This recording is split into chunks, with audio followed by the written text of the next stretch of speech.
Well, good morning, and happy Easter. It's okay, Easter goes beyond just that one day. Easter is a season, and we're still celebrating Easter. We're still celebrating the resurrection of Jesus together, and that's why we gather in this place on Sunday mornings to celebrate resurrection and to think about what a resurrected life looks like. My name is Hilderbrandt. For any of you who might not know who I am, I get to be one of the pastors here, and it is such a joy to be in this place to celebrate Easter each and every Sunday as we practice these celebrations together, as we practice Easter every Sunday. Every Sunday is a mini Easter. That's why during Lent, some of you who are like me and you can't just give something up on Sunday, you went ahead and ate lots of sugar, or whatever it was, because every Sunday is a mini Easter. And during this season of Easter, we're going to be talking about what Easter does in our lives, how it can transform our lives, how it can be meaningful going forward, not just one day out of the year. Well, as I said, I'm glad to be here with all of you in person, or those of you join us online, as we start this series together called The Three Simple Rules. And the word simple there is an interesting thing, because simple is one of those words in the language that we say it and we get it, we understand it, and yet we have this phrase. You ready? It can't be that easy. It can't be that easy. It can't be that simple. You're trying to sell me something, right? I promise I'm not it is that simple. I think when we think about the resurrection, when we think about what Jesus did for us in this world, when we think about his death, the forgiveness of our sins, and his resurrection and invitation for us to live resurrected lives, we can get really complex.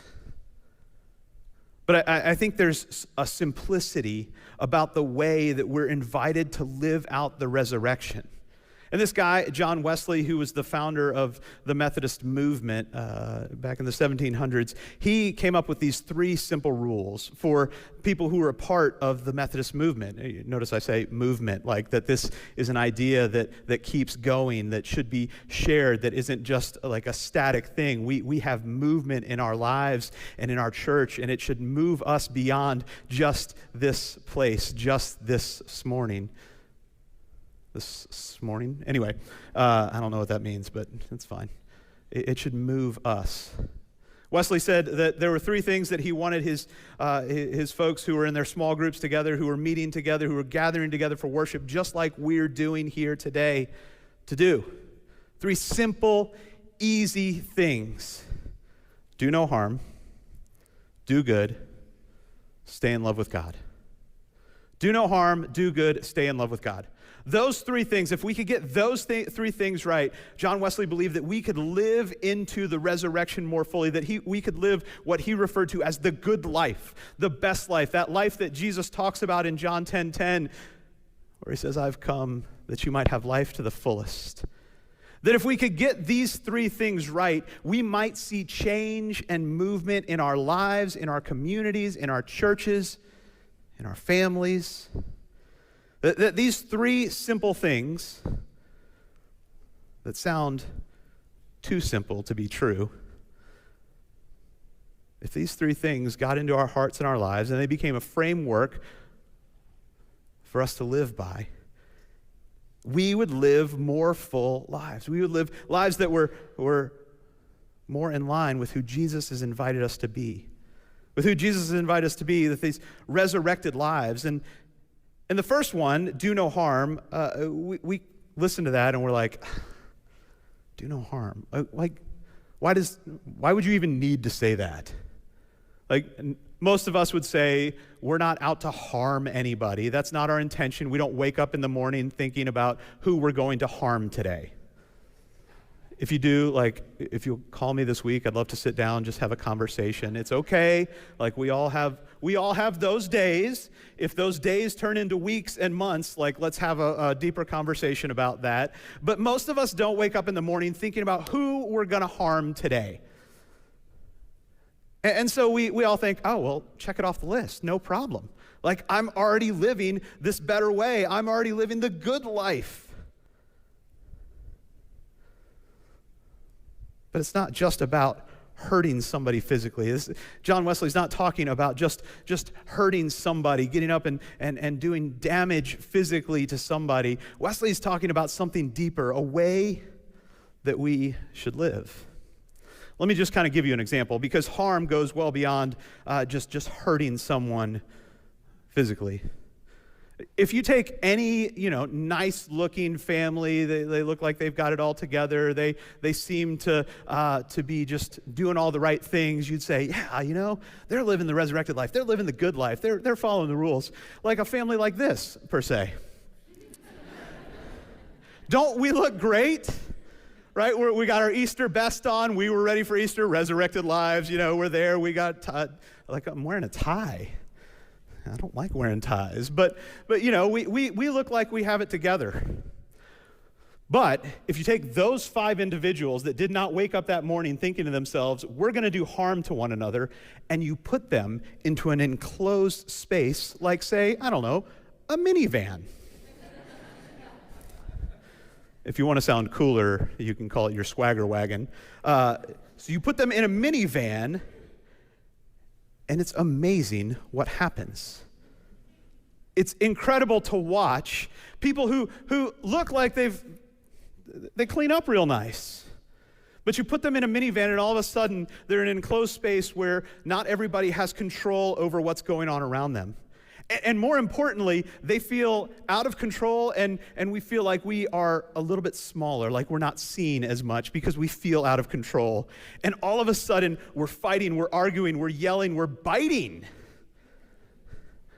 We're licking, we're punching. I mean, like why are we licking? Why is that a thing that we would do? And you've been there. Like if you're not a parent, or you have been a child of a parent, and you have experienced the great SWAT. And so now, all of a sudden, not only are we arguing about who's in what seat, are we arguing about who touched who, or who came over the line, or who said what, where all sorts of harm is being done back here. Now the person who is the only person with control in that situation is now drawn in and causing harm themselves. Can I get an amen? And in that enclosed space where we feel out of control, where we feel unseen, where we feel like we've been a little bit belittled, we say things we wouldn't normally say. We do harm without even realizing that we're doing harm because we're trying to make a space for ourselves. We're trying to control the chaos in some way. This is the world that we live in. I don't know how it is that 90% of our car rides over 5 minutes end up in somebody in tears. But it does. And none of these fine folks woke up this morning saying, I'm going to do harm to my siblings and my parents.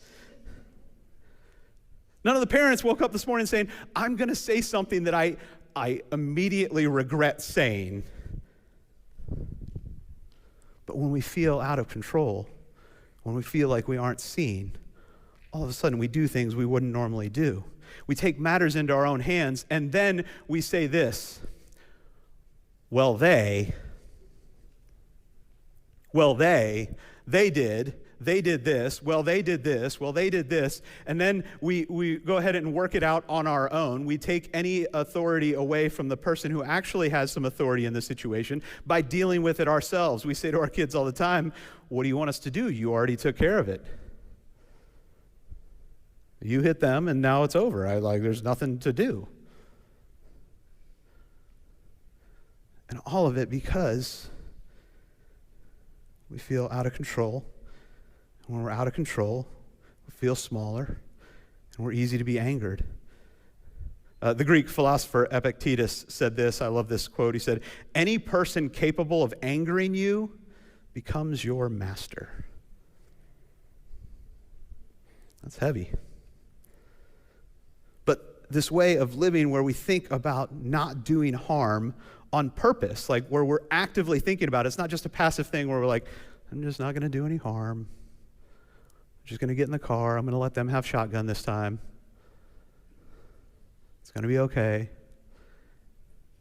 It's not a passive thing. Bishop Reuben Job wrote a wonderful little book about the 3 simple rules, and I'd love to give a couple of these away today. I think I've got 3 in the bag, so if you want to read this little book, it's very short. I'd be happy to put one in your hands today. But he says this. He says that living in this way, doing no harm, demands a radical trust in God's presence, power, wisdom, and guidance, and a radical obedience to God's leadership. Because when I feel out of control, I feel like God doesn't have control, so I need to take control. He goes on to say that the second reason why we don't take this step, why we don't do this, is that we've bound ourselves to certain ideologies rather than binding ourselves to Jesus as the Savior and Lord of all. Paul said something similar, the Apostle Paul, who wrote a letter to the church in Rome. And in chapter 12, he digs deep into what a resurrected life looks like, to what new life in Christ looks like, this way of living that transforms our lives and the lives of those around us. In chapter 12, he starts this way. He says, I appeal to you, therefore, brothers and sisters, by the mercies of God, to present your bodies as a living sacrifice, holy and acceptable to God, which is our act of spiritual worship. In other words, like we lay down all of our desire to have control, to make sure that this happens the way that we want it to happen, that everything goes our way. We sacrifice some of that. We present ourselves as living sacrifices. And then he goes on to say, do not be conformed to this world that tells us that it's all about you, that you have to make it all happen, that you've got to do it, that you've got to get ahead, and you've got to get ahead by any means necessary, and you got to make sure that you have control of the situation, and you have control of everything around you, and that you're making your way. This world tells us time and time again that the story is all about you. But we know that we're living in a story about God's good work in the world. Do not be conformed to this world, but be transformed by the renewing, the resurrecting of your minds. This way of thinking that's different, so that you may discern, that you may think about what is the will of God, what is good and acceptable and perfect. Perfect, that word in Greek is this word teleos, which Jesus uses before he dies on the cross. What's perfect? What's perfect is laying our lives down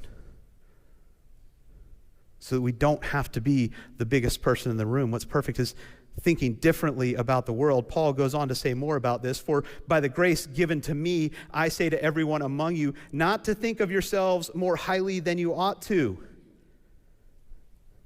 Not to think about what you deserve when you get in that van. I deserve to sit in this seat. But to think with sober judgment, each according to the measure of faith that God has assigned. He goes on in verse 9 to say this, let love be genuine. Hate what is evil, but hold fast to what is good. Love one another with mutual affection. Outdo one another in showing honor. Do not lag in zeal, but be ardent in spirit. Serve the Lord. Rejoice in hope. Be patient in suffering.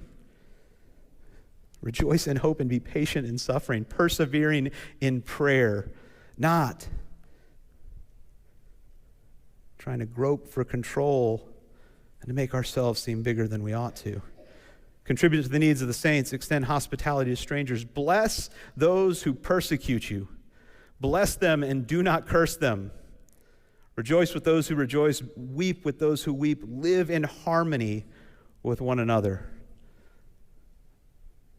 Do not be haughty, but associate with the lowly. Do not claim to be wiser than you are. Do not repay anyone evil for evil, but take thought for what is noble in the sight of all.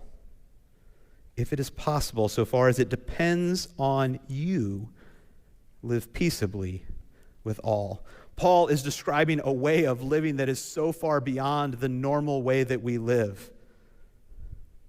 That when we feel out of control, when we feel like we're not seen, when we feel like we're not the biggest person in the room, and we feel like we need to puff up, that we need to push down, that we need to show our space, that we need to claim our space, Paul's going, no, wait, like that's not the way that we live. We don't have to do all that because God is in control and we've given ourselves as a living sacrifice. That the way that we live shows God's greatness in our lives. That I don't have to be the Lord of my life because Jesus is the Lord of my life.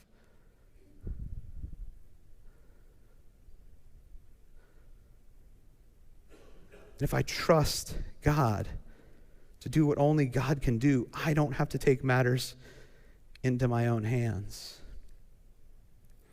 And I think oftentimes we don't spend a lot of time thinking about this idea of doing no harm, about what it means to have our minds transformed, because we just don't want to dig too deep into that. We don't want to dig too deep into what it might say about us, and what it might say about where we see God in our lives. I love this quote by eccentric artist Andy Warhol, who said that nobody really looks at anything. It's too hard. Nobody really looks at anything. We don't really want to look at why it is we end up harming others, why it is we end up hurting people, why it is we do the things that we do, because it's just too hard. It's too hard for us sometimes to really think about why it is we end up doing harm to others. I end up doing harm when I don't recognize my place in the world and God's place in my life. That my place in the world is not to tear somebody down to make myself look good. It's to recognize those around me as beloved by God.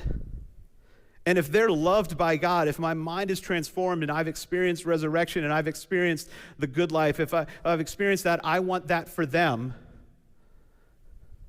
And if I'm constantly trying to put myself over them, I've missed the point. And more often than not, I do harm in order to get there. I do harm in order to get where I'm going. I do harm when I condemn people. Thomas à Kempis said this Dutch theologian. He says, "We condemn small things in others and pass over serious things in ourselves. That we're quick enough to feel it when others hurt us, and we even harbor those feelings, but we do not notice how much we end up hurting others. But a person who honestly examines his own behaviors would never judge other people so harshly." We do harm when we don't recognize our place in the room and God's place in our lives. Let me talk a little bit more about what that means. Archbishop Desmond Tutu, who was a leader in South Africa for many, many years in post-apartheid South Africa, talked at length about this concept that they have there called Ubuntu. And what he said was that Ubuntu means that in order for you to be all that you can be, I have to be all that I can be. And in order for me to be all that I can be, you have to be all that you can be. It's essentially this idea that says we're all connected, therefore we have more together. Or let me make it a little simpler. We have chickens at our house. My wife loves the chickens way more than I love the chickens. But I've learned a lot about chickens in the time that we've had chickens. And I read this study not too long ago by a professor at Purdue University named Bill Muir. And he was talking about kind of breeding chickens for successful traits. And so what he noticed is that you have some chickens who get along pretty well together. They're collaborative. They do stuff together. They seem to care about each other and the well-being of the whole flock. And most of them are average egg producers. But then you've also got some really exceptional egg producers. You've got these incredible above-average egg producers, and they tend to be a little bit more aggressive, and they kind of henpeck. That's where we get that term, the other chickens. They tend to be more aggressive, but they're better layers. They're higher producers. And they would outperform the other chickens, but oftentimes they would outperform the other chickens by suppressing their egg production through their aggressive nature. And so farmers were trying to come up with all sorts of different ways to get the higher producers to produce more eggs and to also be in community with the other chickens. And so they put them in separate cages, but that wasn't cost effective. It was just, too much work on the farmer, too expensive to create these separate cages. Or they would come by and they would file their bills, or their beaks, which sounds like a much nicer thing than it actually was. But Bill Muir set out to kind of breed chickens that would be collaborative and high producers. So he took what he called these green zone chickens, these chickens that got along, and he began to breed the best producers in that group. And what he ended up with was, after a year or 5 generations of breeding the best producers among the green zone chickens, he ended up with these just great-looking chickens. And at the end of a year, their production was 260% better than the original group. But he also took the best of the red zone chickens and he began to breed them. And after a year, this is what some of them looked like. Now, I say some of them because over half of them were killed by these chickens. They had pecked them to death. And what we seem to learn from these chickens is what we all need to learn. That if we feel like we need to be in control, if we feel like we need to be the biggest person in the room, if we feel like we need to be seen, and we do that by pushing other people down, by placing ourselves ahead of others,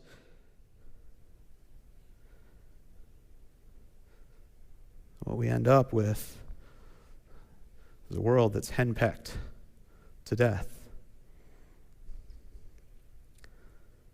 Now, I'm not saying that we have to all agree on everything. That's not what this is about. That's, I think that's not what God's after. I don't think that's what John Wesley's after.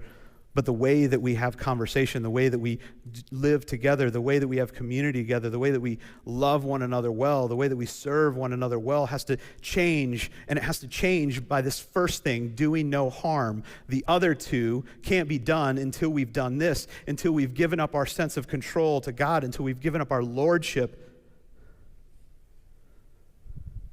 to Jesus, who is Lord of all. And when we do no harm, it changes the way that we engage in conversation. When we do no harm, when we think about this each and every day, it changes the way that we work together, that we even disagree in a different way. Because disparaging comments and manipulation and belittling, those have no place if we're doing no harm. And we create a safer place that we can discern what's next together when we work together, when we're transformed by the renewing of our minds when we don't think of ourselves more than we ought. See, to do no harm is really a proactive response to all that's evil in the world. It's not sitting back and saying, I'm not going to do anything. It's proactively saying, I'm not going to do this. And this is going to open up space for me to be seen and for God to be seen in me and through me. Because I tend to do harm when I don't recognize my place in the world and God's place in my life. And so just a simple way for us to think about this is does what I'm about to say build up or does it tear down? Is what I'm about to say, does it build up or tear down? And I don't get this perfect. You guys know I don't get this perfect. You guys don't get we don't get this perfect. Or better yet, do I have to soften whatever I'm about to say by saying, I'm just saying? Right? If you have to say, I'm just saying, just don't say. Or if you have to follow up your comment, if you're really Southern, with a bless your heart, okay? You know what would bless my heart? To not hear the thing that came before that. Is what I'm about to say or do, does it build up or does it tear down? Doing no harm is the first step that Wesley invites us into to live into this good life. It's about humility and knowing our place in the world and God's place in our lives. So let's be people who recognize that everyone who we work with, everyone who we ride in a van with, everyone who we go to church with, who we sit in Sunday school class with, who we sit on HOA with, everyone we bump into is loved by God and invited to experience transformation through a resurrected Jesus. May we be humble enough to love them by doing no harm.